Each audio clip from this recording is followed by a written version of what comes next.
Dear parents, अक्सर ये पूछा जाता है कि आज के समय में बच्चों की प्री स्कूल की सबसे ज़्यादा ज़रूरत क्यों है। तो मैं आपको बताना चाहता हूँ कि आज के समय में सबसे ज़्यादा प्री स्कूल की ज़रूरत है। इवन कि प्राइमरी स्कूल से भी ज़्यादा फोकस पेरेंट्स को प्री स्कूलिंग पे करना चाहिए। क्यों?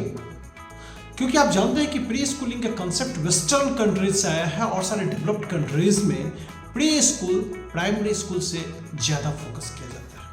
सबसे बेसिक वजह यह है कि अगर आप अपने बच्चे के 21st सेंचुरी के स्किल्स को डेवलप करना चाहते हैं तो आपके प्री स्कूल के कंसेप्ट को समझना बहुत ज़रूरी है। और इसके लिए आज मैं आपको डिटेल में इसके बारे में बताना चाहता हूँ। आप जानते हैं कि बच्चे के ब्रेन का ग्रोथ 80% से ज़्यादा लेस देन 6 इयर्स में हो जाता है। हाँ पेरेंट्स, आपने सही सुना कि बच्चे का 80% से ज़्यादा ब्रेन का ग्रोथ 6 साल से कम उम्र के हो जाता है। और हम जानते हैं कि ब्रेन हमारा न्यूरॉन से बना होता है और न्यूरॉन का कॉम्प्लेक्स स्ट्रक्चर बनता है जिसमें वाइट मैटर और ग्रे मैटर होते हैं।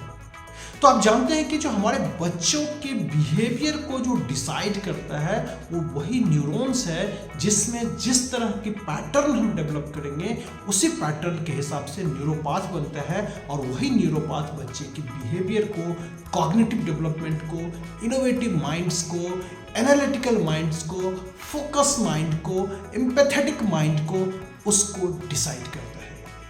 अगर आप अपने बच्चे को एक बड़े वृक्ष में, एक फलदार वृक्ष के रूप में देखना चाहते हैं तो उसके सीडलिंग सबसे ज़्यादा जरूरी हो जाता है। उसके सीड्स की क्वालिटी बहुत अच्छी हो जाती है और सीडलिंग और सीड्स का काम जो है वो प्री स्कूल से करता है।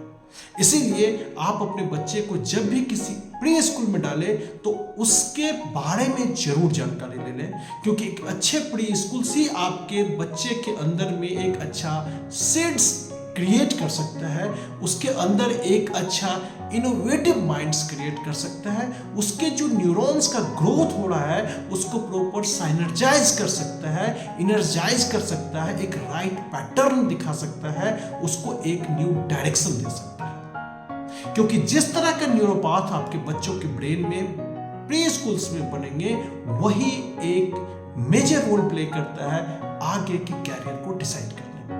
क्योंकि आज आप अपने बच्चे को रेडी आज के लिए नहीं कर रहे हैं, आज उस प्री स्कूल आपके बच्चों को आज से 2 साल के बाद के लिए नहीं कर रहा है। बेसिकली के देखेंगे तो 20 साल के बाद जब उनके सामने जो चैलेंजेस आएंगे उसके हिसाब से उस प्री स्कूल्स को उसको डिजाइन करना है। तो आप बच्चों को प्री स्कूल्स में अगर ये सोच के भेज रहे हैं कि वहां पे ABCD की पढ़ाई होगी, 2-4 राइम्स याद करा दिया जाएगा, तो आप गलत फहमी में हैं। क्योंकि 21st सेंचुरी स्किल्स की जब मैं बात करता हूं तो मैं आपको बता रहा हूं कि उस समय में क्लर्कियल जॉब्स, नॉर्मल जॉब्स और नॉर्मल पर्सन्स की लाइफ बहुत टफ होने वाला है। जिस तरह से चैट GPT, AI इस तरह से मार्केट में डोमिनेंट हो रहे हैं और जिस तरह से सिलिकॉन वैलीज में डेली नए नए एक्सपेरिमेंट हो रहे हैं, उस समय में जो नॉर्मल माइंडसेट के बच्चे हैं उसका लाइफ डिफिकल्ट होने जा रहा है। तो अगर आप अपने बच्चों को क्रिएटिव माइंड, इनोवेटिव माइंड्स को क्रिएट करना चाहते हैं तो एक अच्छे प्री स्कूल्स में आपको डालना बहुत ही आवश्यक है।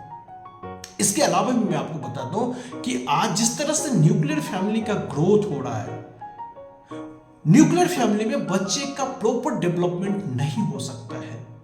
क्यों नहीं हो सकता है? क्योंकि हर आदमी हर एज अपने एज ग्रुप में बेटर कंफर्ट फील करते हैं। बच्चे जब अपने एज ग्रुप के बच्चों के बीच में रहता है तो वही उसके अंदर साइकोमोटर स्किल्स डेवलप होता है, वही वह बोलना प्रॉपर तरह से सीख पाता है, वही अच्छे तरह से चलना सीख पाता है और उसके अंदर में वो सारे बिहेवियरल पैटर्न डेवलप हो पाता है जो अपने आस पड़ोस के बच्चों को देखता है।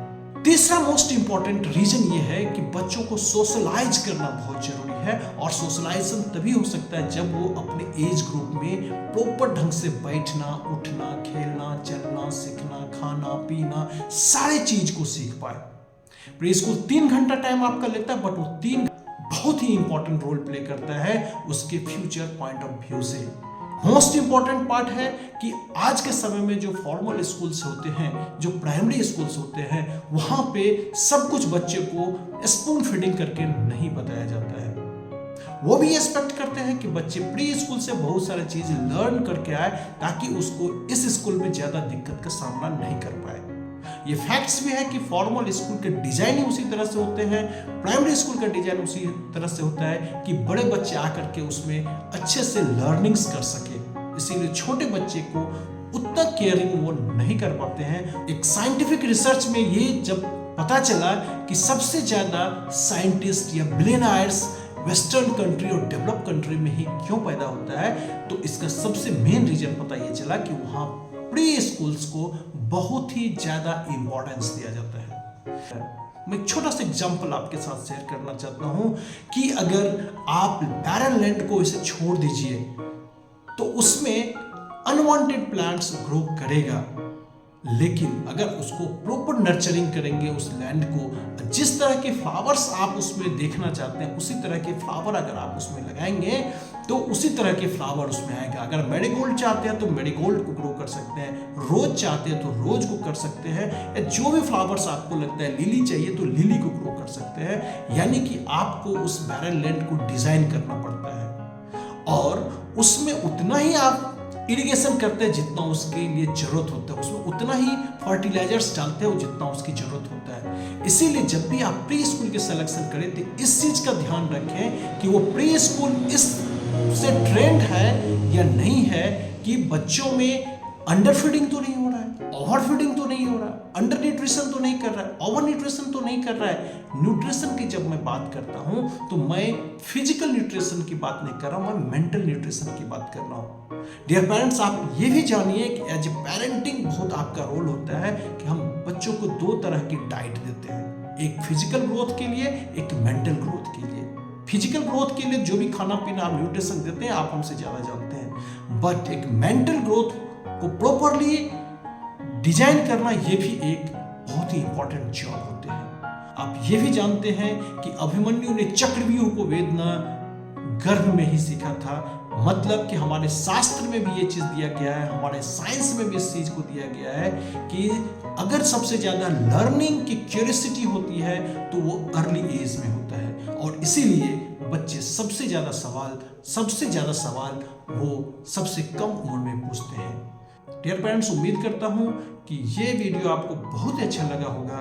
अगर आपको ये अच्छा लगा तो इस चैनल को जरूर सब्सक्राइब कीजिए ताकि मैं आपको और अच्छे से अच्छे पेरेंटिंग के लिए, आपके बच्चे के बेहतरी के लिए आपको जरूर मैं सलाह दूंगा। क्योंकि जब आप ओल्ड एज में हो जाएंगे तो आपसे सिर्फ दो ही सवाल पूछे जाएंगे, एक ये कि आपका सेहत कैसा है, दूसरा ये कि आपके बच्चे कैसे हैं। बच्चे के सवाल का जवाब आपको आज से लिखना